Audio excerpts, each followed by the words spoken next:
কলকাতা স্টাইলে চিকেন চাপ তো আপনারা সবাই ট্রাই করেছেন। এবার একবার বাড়িতেই বানিয়ে ফেলুন ডিমের চাপ কলকাতা স্টাইলে।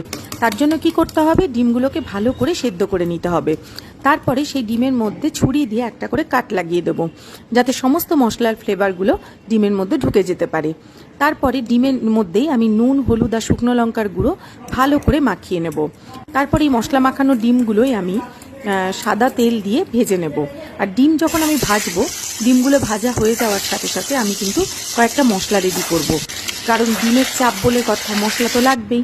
তার জন্য এখানে আদা, পেঁয়াজ, রসুন আর শুকনো কাঁচা লঙ্কা সমস্তটা দিয়ে একটা পেস্ট করব।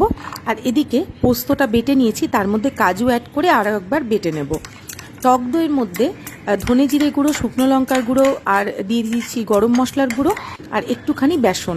আর এর মধ্যে কিন্তু কেশর অ্যাড করতেই হবে, মানে যেটাকে আমরা জাফরান বলি, সেটা কিন্তু অ্যাড করতেই হবে, কারণ কি চাপে কিন্তু কেশরটা লাগে। তারপরে ওই তেলের মধ্যেই গোটা গরম মশলা ফোড়ন দিয়ে দেবো পেঁয়াজ, আদা, রসুনের পেস্টটা। তার মধ্যে দিয়ে দিচ্ছি আমি টক দইয়ের মধ্যে যে মশলাগুলো মিশিয়েছি সেই মিশ্রণটা। তারপর সেটা ভালো করে রান্না করার পরে এখানে আমি পোস্ত আর কাজুর পেস্টটাও দিয়ে দিচ্ছি। সমস্তটা ভালো করে মেশাতে থাকবো খুন্তি দিয়ে।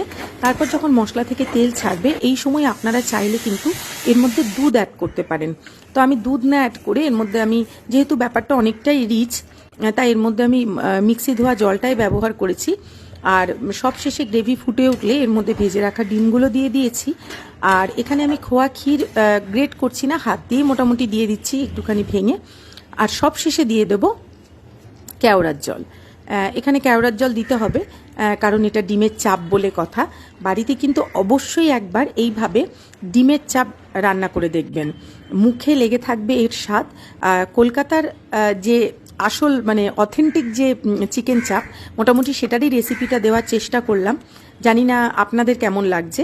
যদি ভালো লেগে থাকে তাহলে অবশ্যই আমাকে কমেন্টে জানাবেন।